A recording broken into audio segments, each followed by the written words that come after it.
Hello students, we are going to proceed with the topic timing diagrams. In the last lecture, we discussed the meaning of timing diagram, instruction cycle, machine cycle and T-state. So let's start with what we have concluded in the last lecture. So what is timing diagram? Timing diagram क्या होता है?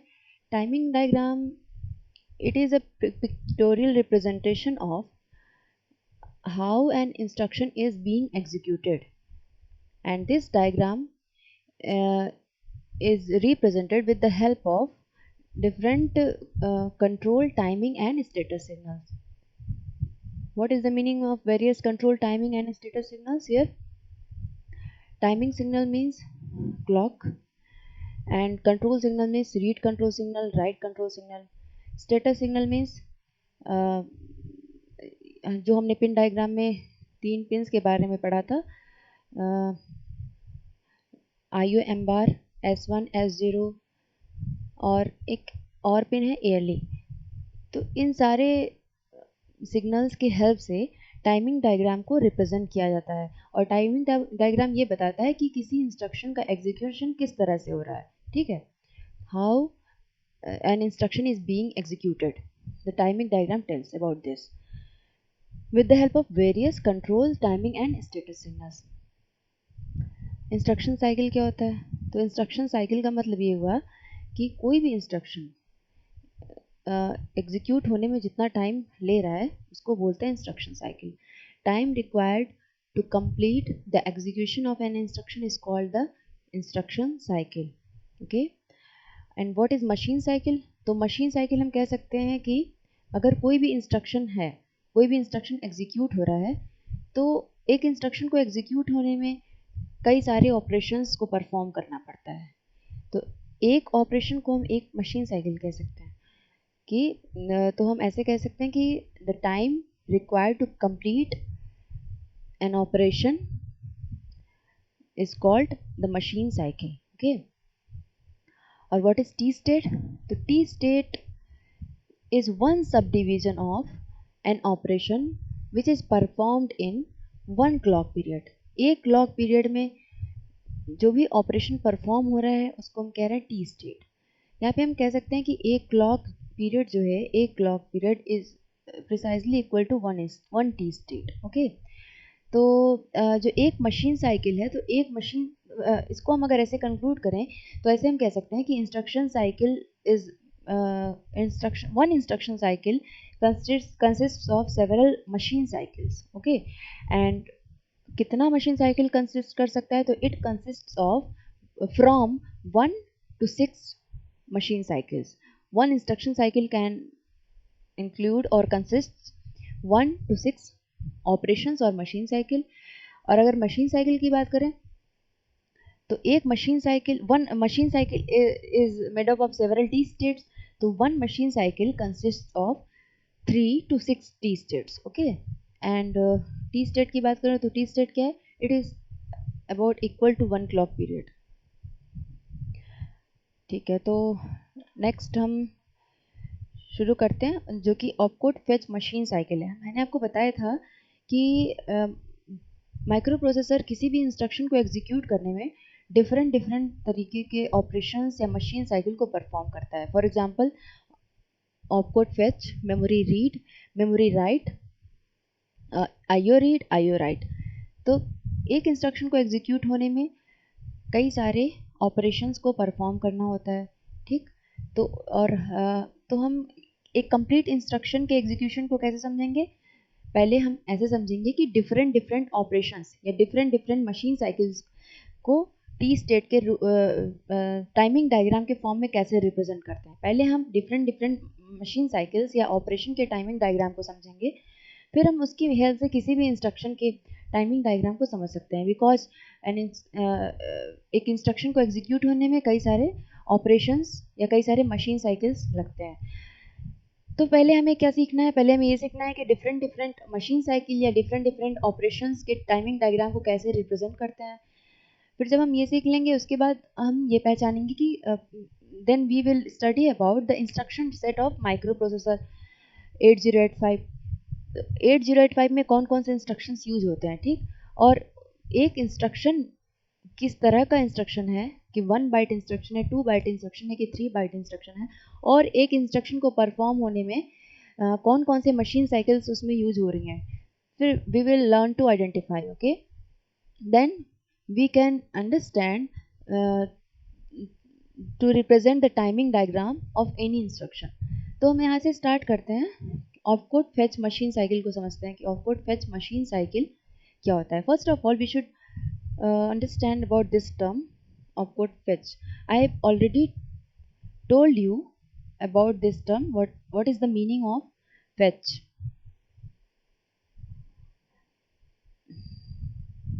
What is the meaning of opcode fetch? I have already told you. ठीक है, तो what is the meaning of opcode fetch? देखिए कल भी मैंने ये बताया था लास्ट लेक्चर में कि एक इंस्ट्रक्शन जो होता है, एक इंस्ट्रक्शन के 2 पार्ट्स होते हैं। One part is called op code और operation code, and another part is called the operand. तो जो ऑप कोड है, what is the meaning of op code? Op code ये बताता है कि which type of operation is to be performed, किस तरह का ऑपरेशन परफॉर्म होने वाला है। और ऑपरेंड क्या बताता है?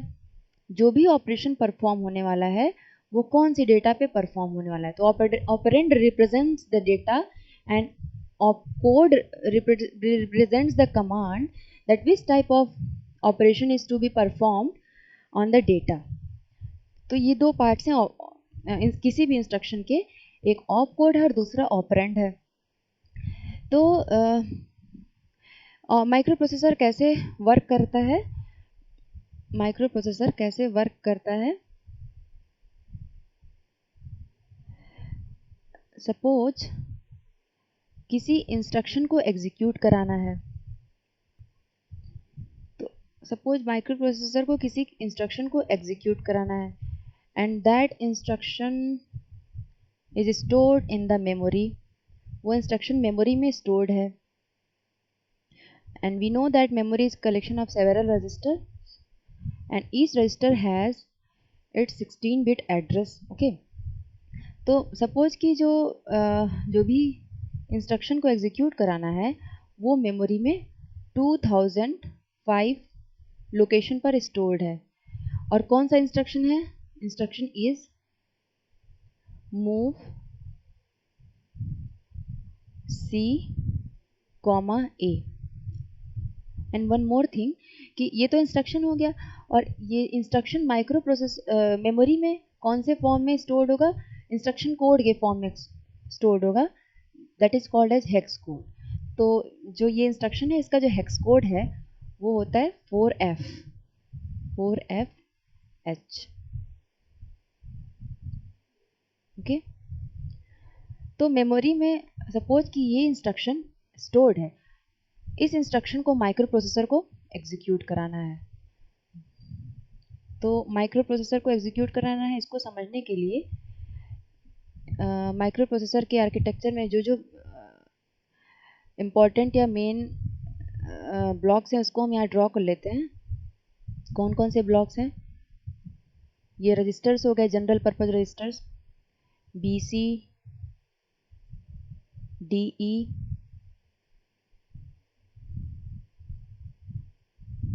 HL,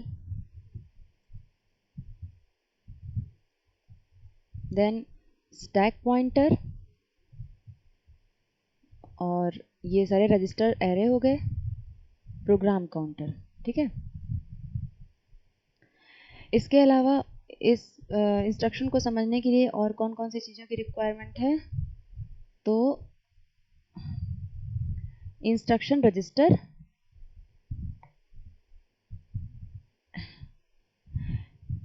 and decoder. Instruction register और डिकोडर, ठीक है, डिकोडर।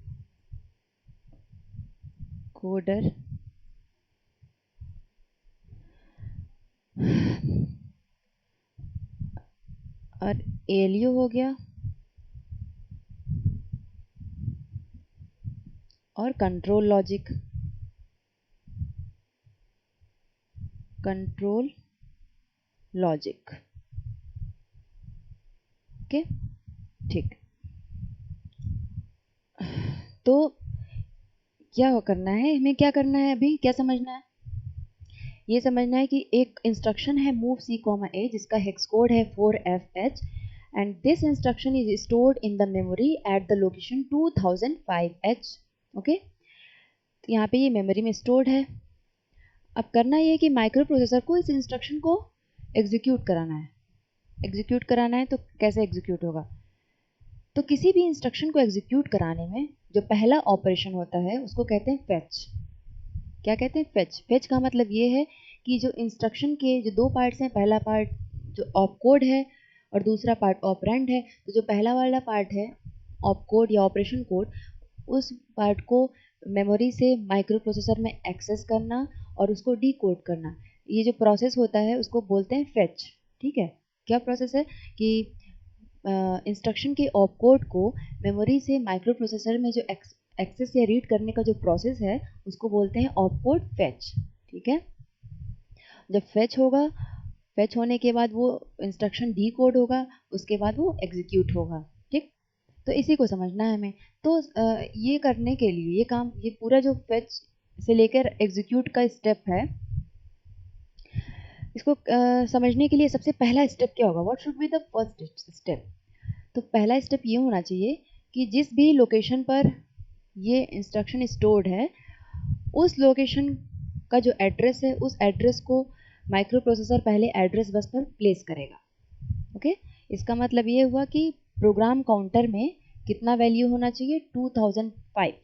क्योंकि what does program counter stores? Program counter में क्या होता है? Program counter contains the address of next instruction to be executed. So, what will happen in the first step? Microprocessor will place this address, which address?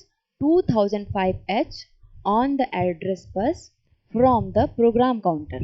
What will happen in first step? Microprocessor will place this 2005H address on the address bus from the program counter. ठीक है, ये तो पहला step हो गया। उसके बाद क्या होगा? उसके बाद क्या होगा? ये जो एड्रेस है वो किस तरह से प्लेस होगा? अब ये जो एड्रेस है, please remember that this address bus contains of 16 address lines. 16 lines होती हैं उसमें, इसमें से इसको दो पार्ट्स में डिवाइड करते हैं। तो जो हायर ऑर्डर बस होती है उसको बोलते हैं A8 to A15 और जो लोअर ऑर्डर बस होती है उसको बोलते हैं AD0 to AD7। ठीक है, AD0 to AD7। तो जो ये एड्रेस है वो कैसे प्लेस होगा? जो हायर ऑर्डर एड्रेस है that is 20, that will be placed on A8 to A15 lines and this lower order address 05 will be placed on this lower order address lines। ठीक है, तो इस तरह से ये एड्रेस बस पे प्लेस हो गया। उसके बाद क्या होगा? What will happen in the second step? तो सेकंड स्टेप में ये होना चाहिए, एक बार ये एड्रेस सेंड हो गया माइक्रो प्रोसेसर से मेमोरी को, then it is decoded and decoded with the help of internal decoder. ठीक है, और this address is identified. Then in the next step the microprocessor sends the control signal to the memory. Which control signal? Read control signal, because microprocessor is to be accessed। microprocessor को ये जो instruction का code है उसको access करना है या read करना है ना, तो microprocessor will generate the read control signal and send it to the memory। Then this memory chip will be enabled. In the next step of what will happen? In the next step this 4FH is available on the data bus, is available in the data bus, and then this 4F, suppose this is the data bus, this is the data bus, then in the 4FH will be available on the data bus, and then in the next step it will be sent to the instruction register. Microprocessor में access हो जाएगा कहाँ पे, instruction register में, ठीक है। Instruction register की बात हमने पहले की थी, it is an eight bit register. तो इंस्ट्रक्शन रजिस्टर के बाद फिर ये जो ऑपकोड है it will be decoded with the help of instruction decoder, decode हो जाएगा। Then the microprocessor will come to know what kind of operation is to be performed with this instruction। तो microprocessor इस को ये समझ में आएगा कि इस इंस्ट्रक्शन के साथ कौन सा ऑपरेशन परफॉर्म करना है। For example in this instruction, इसका मीनिंग मैं आपको बता दूं कि इसमें मूव सी कॉमा ए मतलब एक्यूमुलेटर में, यहाँ पे एक्यूमुलेटर में, because accumulator is a part of A value, तो सपोज यहाँ पे एक्यूमुलेटर है और यहाँ पे कोई डेटा है 80H है, ठीक है। तो इस इंस्ट्रक्शन का मीनिंग ये हुआ कि एक्यूमुलेटर में जो भी कंटेंट है उसको सी रजिस्टर में, that is a general purpose register and internal to the microprocessor 8085, तो एक्यूमुलेटर में जो भी डेटा है उसको सी रजिस्टर में कॉपी करना है। तो जब ये माइक्रोप्रोसेसर इस इंस्ट्रक्शन को डिकोड करेगा, डिकोड करने के बाद इसे समझ में आएगा कि what kind of operation is to be perform. तो सबसे पहले फेच हो गया, फेच का मतलब क्या हुआ, रीडिंग और एक्सेसिंग द इंस्ट्रक्शन कोड और op code from memory to the microprocessor, ठीक। उसके बाद क्या स्टेप हुआ, उसके बाद डिकोड का स्टेप हुआ। रीड करने के बाद microprocessor decode the instruction code, decode करने के बाद microprocessor comes to know that what kind of operation is to be performed, then it executes that operation or that instruction। तो execute वाले पार्ट में क्या होगा, एक्यूमुलेटर में जो भी डेटा है, फॉर एग्जांपल इसमें 80H है, वो कहाँ ट्रांसफर हो जाएगा, सी रजिस्टर में। तो in this way this instruction will be executed, ठीक है। अब इसी प्रोसेस को हम लोगों को समझना है with the help of timing diagram, okay. इसी प्रोसेस को हम लोगों को समझना है with the help of timing diagram. तो देखते हैं यहाँ पे टाइमिंग डायग्राम। देखिए ये ऑपकोड फेच मशीन साइकिल मैंने आपको बता दिया है with the help of an instruction, ठीक। ये भी देखिए, it is the first step of executing any instruction. जाहिर सी बात है, फेच का मतलब होता है किसी इंस्ट्रक्शन का जो ऑपकोड है, ऑपकोड मतलब किस तरह का ऑपरेशन परफॉर्म करना है, तो उस ऑपकोड को एक्सेस करना या रीड करना माइक्रोप्रोसेसर के अंदर, तो इसको बोलते हैं ऑपकोड फेच। तो किसी भी इंस्ट्रक्शन को एग्जीक्यूट करने के पहले माइक्रोप्रोसेसर पहले इसको फेच करेगा और फिर उसको डिकोड करेगा, तब एग्जीक्यूट करेगा। तो किसी भी इंस्ट्रक्शन को एग्जीक्यूट करने का जो पहला स्टेप है that is the opcode fetch, okay. इसके बाद क्या होता है, microprocessor brings in instructions opcode from memory, okay. Then ये जो नेक्स्ट 2 लाइन्स हैं इसको हम इस टाइमिंग डायग्राम की हेल्प से समझेंगे। तो ऑपकोड फेच मशीन साइकिल ये है, ठीक है। तो मैंने जो आपको बताया अभी, तो यहाँ पे जो मैंने आपको एग्जांपल बताया अभी, ये मूव सी कॉमा है, इसको हम लोग इस टाइमिंग डायग्राम की हेल्प से समझेंगे और सीखेंगे कि कैसे ऑपकोड फेच मशीन साइकिल के टाइमिंग डायग्राम को रिप्रेजेंट करते हैं, ठीक है। तो this is the timing diagram of an opcode fetch machine cycle.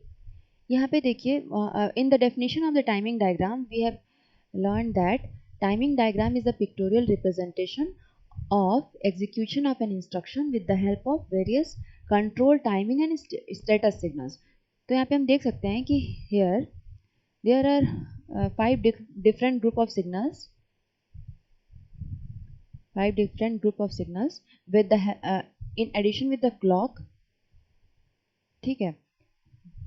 और इसकी इन सारे सिग्नल्स की हेल्प से टाइमिंग डायग्राम को रिप्रेजेंट किया जा रहा है। तो पहला स्टेप क्या बताया था यहाँ पे, first step move C comma ये ए, इस इंस्ट्रक्शन को परफॉर्म होने के लिए what will be the first step. First step ये है कि the microprocessor will place the 16-bit address on the address bus from the program counter and transfer it to the memory, ठीक। तो जो 16-bit एड्रेस है वो क्या है, 2005, ओके। देखिए यहाँ पे, अच्छा इसको बताने से पहले मैं आपको ये बता दूं कि what is the meaning of these signals, okay. तो यहाँ पे देखिए जो एड्रेस लाइन है, टोटल नंबर ऑफ जो 16 होती हैं, उनको दो ग्रुप्स में यहाँ पे रिप्रेजेंट किया गया है, that is A0 to A7 and A8 to A15. A8 to A15 is called as high order address bus, and A0 to A7 is called as low order address bus. It is A0 to A7, we can also represent it as AD0 to AD7, because this these lines are multiplexed. Okay, so this is called as low order address bus. ALE, this is the address latch enable signal. This is IO M bar. This signal is used to indicate whether the operation is related to the memory or with the IO device. And this is the control signal, that is read control signal. ठीक है, तो यहाँ पे address lines are represented with the help of two parallel lines. Yes, two parallel lines. Okay, यहाँ पे आप देख सकते हैं पैरेलल लाइंस के फॉर्म में एड्रेस लाइंस को रिप्रेजेंट किया गया है. And the crossover, this crossover indicates that the new information और new data byte is placed on the bus. Okay, और यहाँ पे जो स्ट्रेट डैश्ड लाइंस हैं, इसका मतलब ये हुआ कि the line is in high impedance state. तो now we will understand what is, जो भी हमने अभी स्टेप्स देखे कि एक इंस्ट्रक्शन मूव C, A, उसको एग्जीक्यूट होने में कौन कौन से स्टेप्स हैं, वो सारे स्टेप्स हम इस टाइमिंग डायग्राम की हेल्प से समझ सकते हैं. यहाँ पे T1, T2, T3, T4 different T states हैं. T1 is the first T state, T2 is the second T state, T3 is the third T state and T4 is the fourth T state. ठीक है, तो देखिए यहाँ पे first step में क्या हो रहा था, the address is placed on the address bus. और जब एड्रेस बस पे प्लेस हो जाएगा, at the same time this program counter will be incremented by 1, because what is the function, its function is to indicate the address of next instruction to be executed. Okay, तो जो T1 में first step में क्या हो रहा था, जो address है 2005 that will be placed on the address बस. तो जो हाई ऑर्डर एड्रेस है दैट वाज 20, तो 20 कहाँ प्लेस्ड होगा, हाई ऑर्डर एड्रेस बस पे. और लो ऑर्डर एड्रेस बस पे क्या प्लेस होगा, 05. ओके,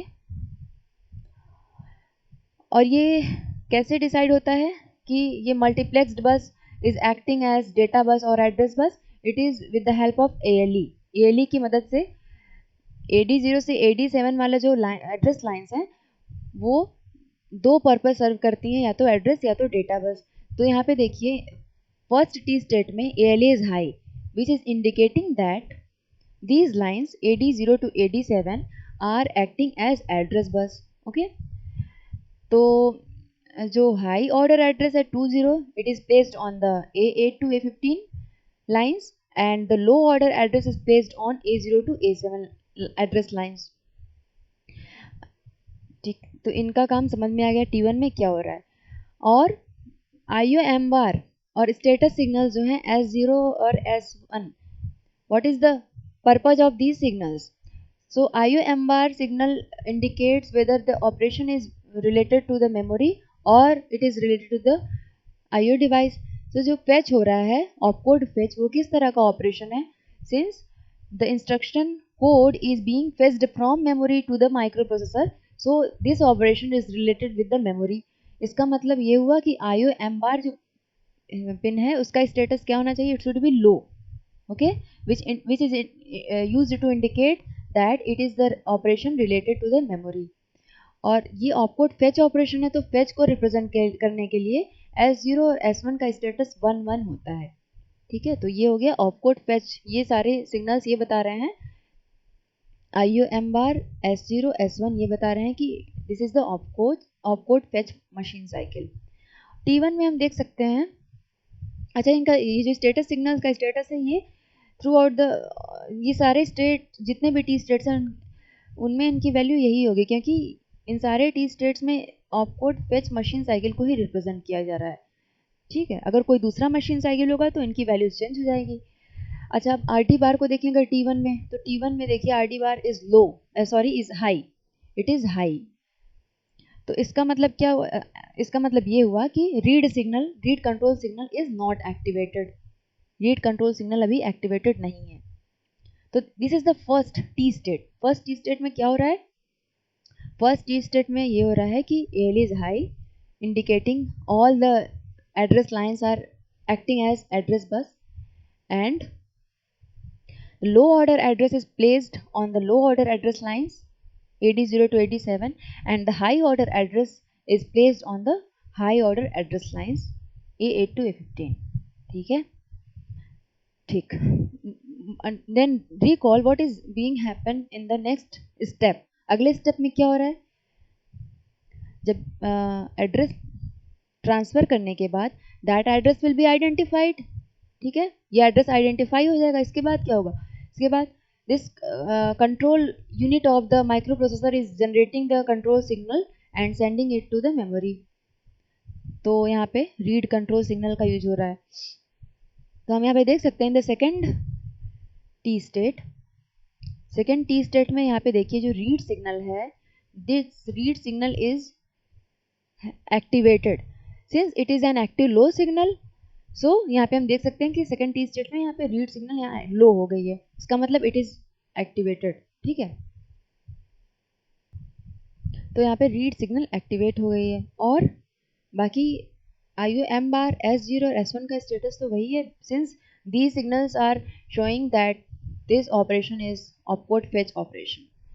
और ALE की अगर बात करें तो यहाँ पे हम देख सकते हैं कि ALE जो है in the T2 in the second T state ALE has become low।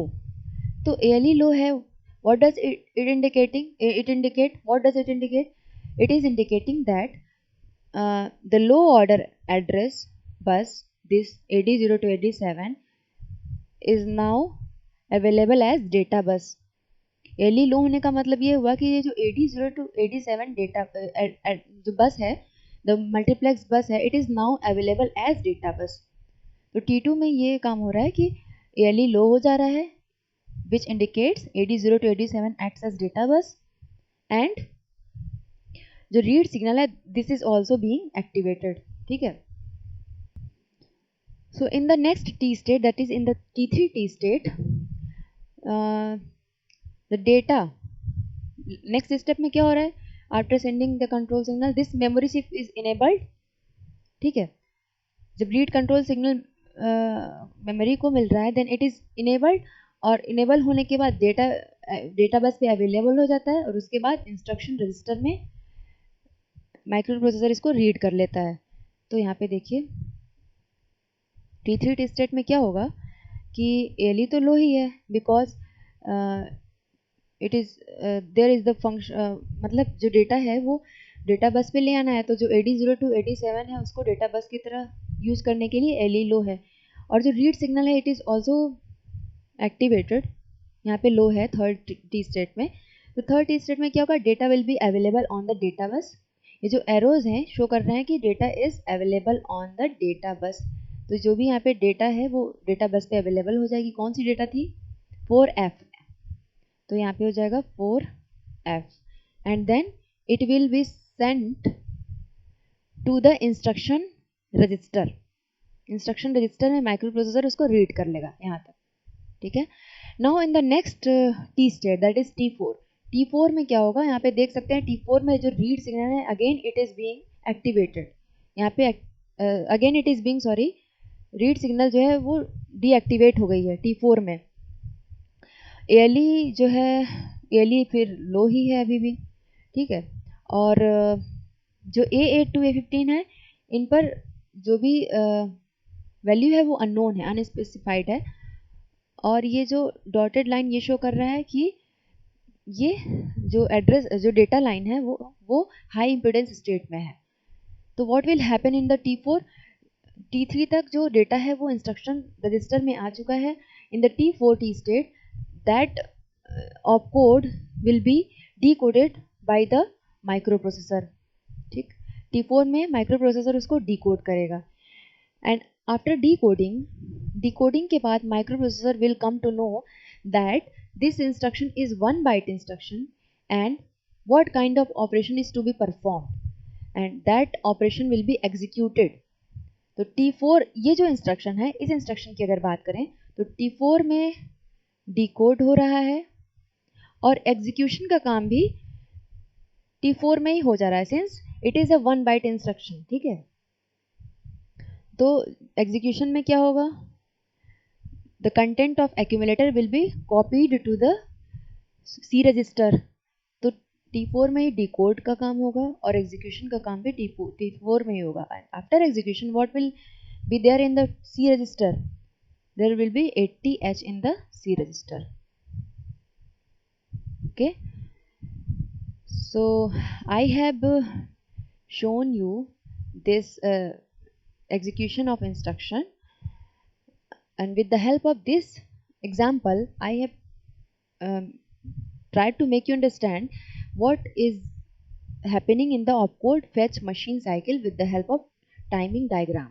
Okay, तो ये ऑपकोड फेच मशीन साइकिल का टाइमिंग डायग्राम है जो कि किसी भी इंस्ट्रक्शन को एग्जीक्यूट करने का पहला स्टेप है. कोई भी इंस्ट्रक्शन हो उसको एग्जीक्यूट करने के लिए सबसे पहले जो ऑपरेशन होगा या जो मशीन साइकिल होगा उसको बोलेंगे ऑपकोड फेच. तो यहाँ पे हम देख के बता सकते हैं कि ये जो ऑपकोड फेच मशीन साइकिल है that consist of either 4 T states और 6 टी स्टेट्स. तो इस एग्जांपल में हम देख सकते हैं कि यहाँ पे 4 टी स्टेट्स हैं, T1, T2, T3, T4. Okay, और इंस्ट्रक्शन साइकिल कितना है, number of instruction cycle. What is instruction cycle, the time required to complete the execution of an instruction. तो this is the one instruction cycle. और एक instruction cycle में कितने number of machine cycles हैं, तो only opcode fetch. So we can say that only one machine cycle is used here in the execution of this instruction move C, A. तो ये जो opcode fetch machine cycle है किसी भी instruction के लिए ऐसा ही होगा. ठीक है, हम नेक्स्ट एग्जांपल में देखेंगे कि opcode fetch machine cycle is same for every instruction. Okay, and it is the first step also in execution of any instruction. अब हम बात करते हैं मेमोरी रीड मशीन साइकिल की. This is the timing diagram of memory read machine cycle. Memory read machine cycle, मैंने आपको बताया था कि there are various kinds of operations performed by the microprocessor. For example, opcode fetch, memory read, memory write, IO read, IO write. तो एक instruction को execute होने में कई सारे मशीन साइकिल्स यूज हो सकते हैं, या one instruction cycle consist of several machine cycles, और उन मशीन साइकिल्स में ऑपकोड फेच होगा. इसके अलावा memory read, memory write, IO right, different machine cycles हो सकता है. ठीक है, तो हमने ऑपकोड फेच मशीन साइकिल के टाइमिंग डायग्राम को समझा. अब हम मेमोरी रीड मशीन साइकिल के टाइमिंग डायग्राम को समझने जा रहे हैं. तो मेमोरी रीड ऑपरेशन में क्या होता है, first of all we have to understand this कि what is happening in the memory read operation. Memory read operation में होता क्या है, तो मेमोरी रीड ऑपरेशन में क्या होता है, मेमोरी के किसी पर्टिकुलर लोकेशन पर जो भी डेटा है दैट डेटा इज रीड और accessed bye the micro processor. यही तो होता है मेमोरी रीड ऑपरेशन में. मेमोरी रीड ऑपरेशन में माइक्रो प्रोसेसर मेमोरी से डेटा को रीड करता है. ठीक है, तो क्या होगा सबसे पहले, what will be the first step. Suppose micro processor को मेमोरी में किसी लोकेशन पर जो डेटा स्टोर्ड है, सपोज 2080 लोकेशन पर कोई डेटा स्टोर्ड है, इसको रीड करना है माइक्रो प्रोसेसर को मेमोरी से. तो what will be the first step, the first step is the microprocessor will load this 16-bit address on the address bus from the program counter and transfer it to the memory. This will be the first step. ठीक, तो इस first step को यहाँ पे T1 state में show किया गया है. यहाँ पे देख सकते हैं कि ये जो AD0 से AD7 एड्रेस बस है, ठीक है। और यहाँ पे A8 to A15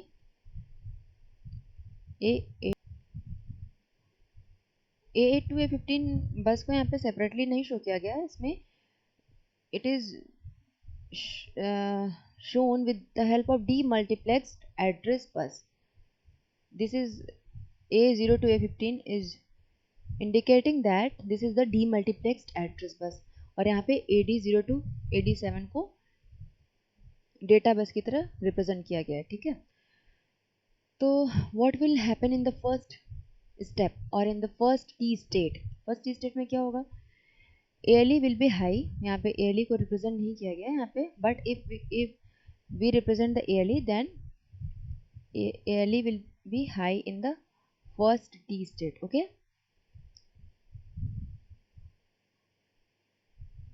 address latch enable, तो ये इंडिकेट करता है कि all the 16 line acting as address bus. तो इस केस में क्या होगा? इस केस में जो हाई ऑर्डर एड्रेस होगा that will be placed on the high order address bus, that is A8 to A15, and the low order address will be placed on the low order address bus, that is from A0 to A7, ठीक। तो इन the first G state again the ALE will be high, and यहाँ पे read signal क्या होगा? Read signal will be deactivated. ये high है but it is the active low signal ना, ये एक्टिव लो सिग्नल है, तो ये कब एक्टिवेट होगा? व्हेन इट विल बी लो, तब ये एक्टिवेट होगा। अभी फर्स्ट T स्टेट में इट इज़ डीएक्टिवेटेड, ठीक। और IO-M बार ये क्या शो कर रहा है? Since this is a memory read operation, so IO-M bar will be low, which is indicating that it is the operation related to the memory. Okay, now what will happen in the next step or next T state? अगली T state में क्या होगा? तो address identify होने के बाद micro processor क्या करेगा? फर्स्ट स्टेप में इसने एड्रेस सेंड कर दिया मेमोरी को, and that memory address or location is identified. Then microprocessor will generate the control signal and send it to the memory, and then memory chip will be available and the data is memory chip is activated and the data is available on the data bus. तो यहाँ पे हम देख सकते हैं कि ALE तो लो हो गया है सेकेंड T स्टेट में, जो कि इंडिकेट कर रहा है कि the lower order address lines are used as now available as data bus, और रीड सिग्नल भी यहाँ पे देखिए एक्टिवेट हो गया है, रीड सिग्नल भी एक्टिवेट हो गया है, ठीक है। तो सेकंड टी स्टेट में हो क्या रहा है? सेकंड टी स्टेट में यही तो हो रहा है कि micro processor is generating the control signal which is read control signal, okay. और कंट्रोल सिग्नल के जनरेशन में हमने देखा था कि to indicate the memory read operation MEMR control signal is generated with the help of IO-M bar, with the help of these two signals actually, IO-M bar and read signal. This memory read signal is generated with the help of these two signals, IO-M bar and read signal. Okay, this memory read signal is activated in the second T state. memory read signal जो है microprocessor इसको second T state में generate करता है और send करता है memory को, then the memory chip will be enable. Memory chip enable हो गई, उसके बाद जो भी डेटा है उस लोकेशन पे, आइडेंटिफाइड लोकेशन पे, that data will be available on the data बस। It is represented with the help of these arrows. ये रिप्रेजेंट कर रहे हैं कि अब डेटा जो है वो डेटा बस पे अवेलेबल हो गया है, ठीक है। Now what will happen in the next, that is T3 T state. तो T3 T स्टेट में क्या होगा? That data on the data bus will be accessed और read into the micro processor. Microprocessor में वो data read हो जाएगा या एक्सेस हो जाएगा, that will happen in the T3 T state. Okay, so in this way we can see that with the help of timing diagram how memory read operation is being performed. तो हम देख सकते हैं कि memory read machine cycle या memory read operation में total number of T states कितने हैं? There are 3 T states actually, T1 T2 and T3, and remember how many number of T states were there in the opcode fetch? which we have seen in the last example. There were 4 T states in the opcode fetch machine cycle. So opcode fetch machine cycle can have 4 or 6 T states, and the memory read machine cycle consists of 3 T states. Okay. So in this lecture we have understood what is the timing diagram of opcode fetch machine cycle, and how the timing diagram of memory read machine cycle is represented. In the next session we will discuss uh, about the by concluding these two machine cycles, that is opcode fetch और memory read machine cycle. तो हम इन दोनों machine cycles को एक example की मदद से समझेंगे कि कोई एक इंस्ट्रक्शन है जिसमें ये दोनों मशीन साइकिल्स यूज हो रही हैं. अभी तक हमने ऑपकोड फेच मशीन साइकिल को एक एग्जांपल की मदद से समझा जिसमें सिर्फ एक opcode fetch machine cycle use हो रहा था. फिर हमने अलग से मेमोरी रीड मशीन साइकिल को समझा कि what should be the timing diagram of memory read machine cycle. Now in the next session we will discuss about कि अगर कोई इंस्ट्रक्शन है जिस और वो इंस्ट्रक्शन ऑपकोड फेच को भी कंसिस्ट करता है और मेमोरी रीड को भी कंसिस्ट करता है, then how the timing diagram of that instruction will be represented. Okay. उसके बाद हम देखेंगे कि what is the timing diagram of memory write machine cycle. So इस लेक्चर में इतना ही. Then we will see the next topics in the next lecture. Okay, thank you.